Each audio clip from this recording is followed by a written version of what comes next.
How is it possible to put a 25% tariff on Canada and only a 10% tariff on China? In what strategic mindset does that make sense?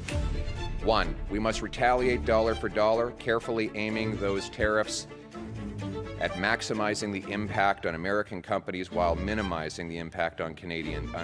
We must maximize the impact on American companies while minimizing the impact on Canadian consumers and businesses. That A, we can do without, B, we can buy elsewhere, or C, best of all, that we can make here at home.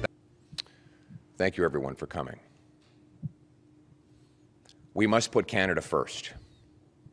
And that is why common-sense Conservatives condemn President Trump's massive, unjust, and unjustified tariffs, which will damage both American and Canadian economies.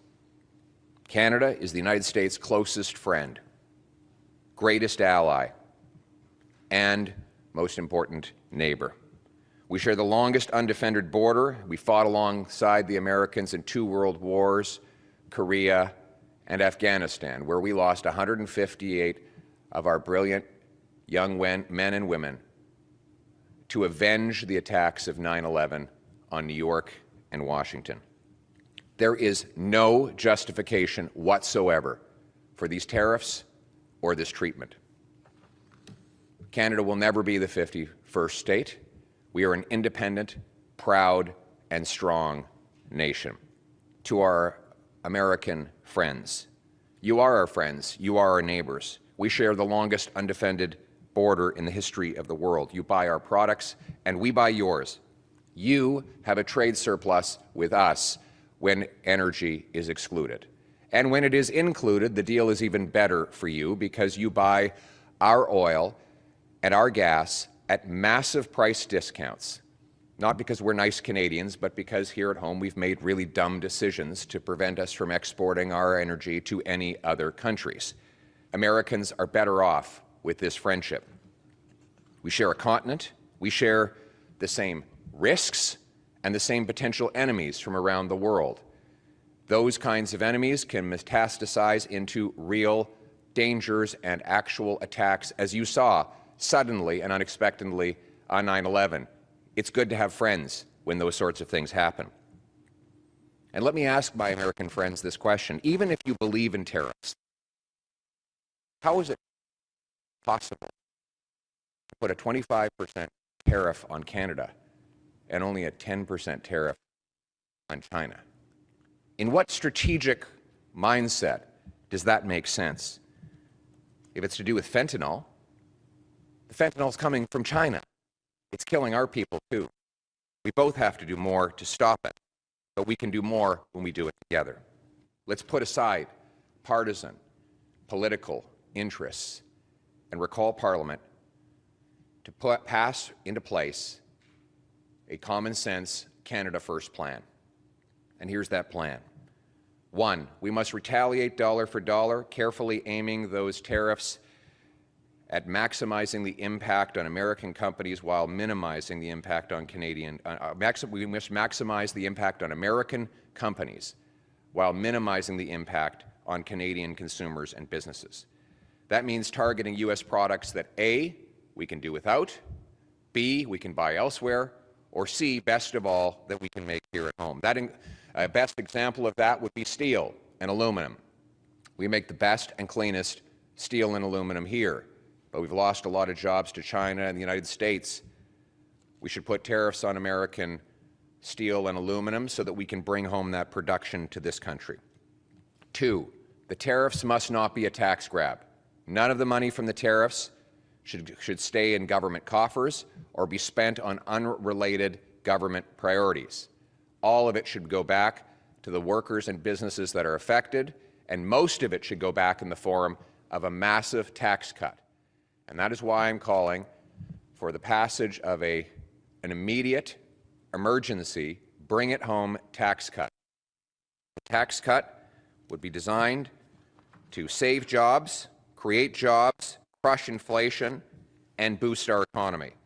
We need to cut taxes on work, investment, energy, home building, and making stuff at home. Let's start by axing the Liberal carbon tax and the Liberal capital gains tax hike. They should be the first on the chopping block. 4, we must immediately scrap the Liberal anti-energy law C-69 and greenlight job-creating projects now. That includes LNG plants, pipelines, mines, factories, port expansions, so that we can get our products to overseas markets without going through and profiting the United States. It was insane for us to block our industries before this crisis. It is a fatal mistake now. No longer can we tolerate special interests, politicians, and worst of all, corporate lobbyists who profit by shutting down industries, blocking resources in Canada while profiting off them in Brazil, the Middle East, China, and elsewhere. We must bring home production and self-reliance to our country. Which brings me to 5. We need to knock down interprovincial trade barriers to have truly free trade across our country. We are in this state because we sell twice as much to the Americans as we sell to ourselves. These interprovincial barriers are destructive. They kill jobs, they drive up consumer prices, and they cost the average family $6,000 a year. Let's knock them down, and let's be a truly free trading economy ourselves.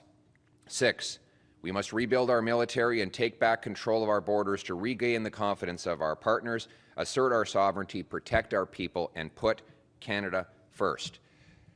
Let us be clear.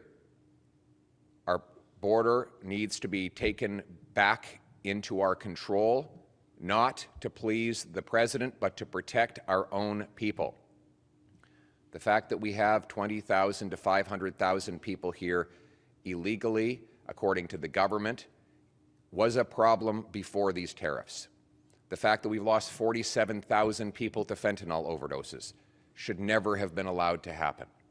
We must secure our border to stop the guns that are killing our people. 85% of gun crime is done with illegal guns smuggled over the border. We must secure our border, again, to protect our own people and save the lives of our own children.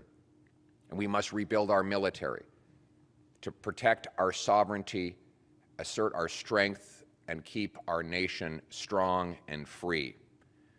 Finally, we must lock arms with American economic interests that favor Canada, the workers and businesses that depend on trade with Canada should be marshaled to pressure the administration to back down.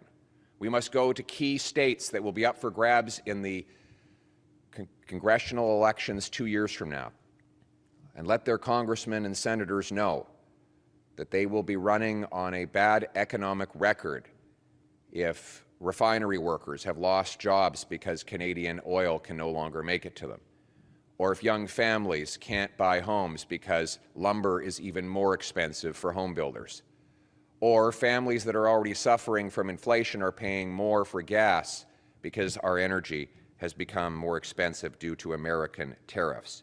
As always, we will stand strong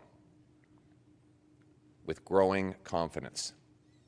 We are the second biggest landmass in the world, 41 million brilliant people, the third biggest supply of oil, fifth biggest supply of natural gas, biggest supply of uranium and potash. We have not 1, 2, or 3 coasts. We have, if you include the Great Lakes, we actually have 4 coasts that can take us to tidewater. We have the biggest supply of fresh water anywhere on Earth, the 5th biggest supply of farmland.